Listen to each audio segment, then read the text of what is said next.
Assalamualaikum warahmatullahi wabarakatuh. Perkenalkan, saya Rafa Fitria dari kelas pagi A. Di sini saya akan menjelaskan perihal sistem informasi jasa pelayanan laundry. Proyek ini dikerjakan untuk memenuhi UAS semester ganjil. Baik, di sini saya akan menjelaskan dari identifikasi terlebih dahulu. Pertama ada nama sistem manual, yaitu sistem informasi pelayanan jasa laundry. Yang kedua yaitu permasalahan pada sistem manual. Pada sistem ini memiliki permasalahan dalam penginputan data transaksi yang masih memakai buku besar. Yang ketiga yaitu ide untuk mengembangkan menjadi sistem informasi yang terkomputerisasi. Saya mengambilnya menjadi sistem informasi pelayanan jasa laundry terkini. Selanjutnya, saya akan menjelaskan aliran sistem informasi awal. Pertama yaitu pelanggan datang ke tempat laundry untuk menyerahkan cucian kepada admin. Kedua, admin menerima cucian dan mencatat berat cucian yang sudah ditimbang dan memberikan cucian kepada pegawai. Yang ketiga, admin membuat nota rangkap 3 dengan nota rangkap 2-nya diberikan kepada pelanggan. Yang keempat, pelanggan membayar DP untuk cuciannya. Kelima, kembali ke admin setelah pelanggan membayar DP, admin mencatat pada buku besar untuk dilaporkan pada owner dan owner memeriksanya. Keenam, setelah pegawai menerima cucian dari admin, pegawai memisahkan pakaian yang luntur dan tidak luntur. Ketujuh, pegawai mencuci pakaian. Kedelapan, pegawai menyetrika dan mengemas pakaian kemudian menyimpannya pada lemari pakaian yang sudah bersih. Kesembilan, setelah waktu yang disepakati di awal, pelanggan datang kembali ke tempat laundry, menyerahkan nota dan melakukan pelunasan. Ke-10, admin menerima nota. Ke-11, admin memeriksa nota yang cocok dengan pakaian bersih yang sudah dikemas. Setelah itu menyerahkan pakaian kepada pelanggan. Ke-12, pelanggan menerima pakaian yang sudah bersih. Lalu selanjutnya ada aliran sistem informasi usulan. Yang pertama ini ada pelanggan datang ke tempat laundry untuk menyerahkan cucian. Kedua, admin menginput data cucian yang di dalamnya termasuk berat cucian sampai harga pembayaran. Yang ketiga, proses pembuatan invoice rangkap 2. Keempat, pelanggan menerima invoice dan membayar DP. Kelima, admin menginput data pembayaran DP. Setelah itu masuk ke arsip.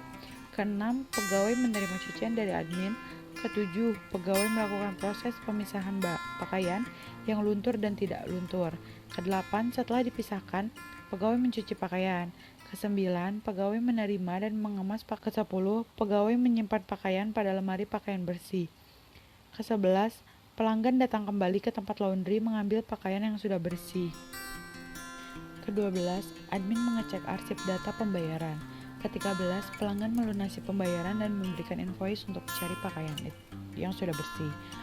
Ke-14, admin menginput pelunasan pembayaran pada data arsip untuk kemudian dilaporkan kepada owner. Ke-15, admin memeriksa invoice, mengambil pakaian yang bersih sesuai dengan data yang ada di invoice dan di kemasan pakaian. Setelah itu menyerahkannya kepada pelanggan. Ke-16, pelanggan menerima pakaian bersih. Untuk perbedaannya di sistem informasi awal dan sistem informasi usulan ini terdapat pada pembuatan invoice itu untuk di usulan langsung menginput data ke komputer, jadi semuanya sudah terkomputerisasi sampai pada laporan untuk ke owner itu sudah tidak memakai buku besar lagi. Setelah itu di sini ada diagram konteks aliran sistem informasi jasa pelayanan laundry terkini. Seperti yang terlihat pada pelanggan, sistem hanya mengeluarkan invoice tanpa feedback dari pelanggan. Pada admin menginput data cucian ke sistem, kemudian menginput data pembayaran dan data pelunasan pembayaran. Setelah itu, sistem mengeluarkan invoice untuk admin. Pada pegawai, hanya dari sistem yang mengeluarkan invoice cucian kepada pegawai, dan pada owner hanya melakukan pengecekan laporan pembayaran yang terdapat di sistem. Nah, untuk yang selanjutnya ini ada data flow diagram level 0. Di sini data flow diagramnya dikarenakan level 0, jadi tidak berbeda jauh dengan diagram konteks tadi. Seperti di pelanggan hanya menerima invoice, di admin sistem memberikan pembuatan invoice, admin menginput data cucian, input data pembayaran dan pelunasan pembayaran, dan sistem memberikan data kepada owner untuk dicek. Selanjutnya ada pegawai hanya menerima invoice cucian yang telah di input oleh admin tadi.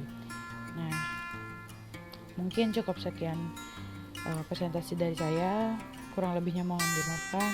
Billahi taufiq wal hidayah. Wassalamualaikum warahmatullahi wabarakatuh.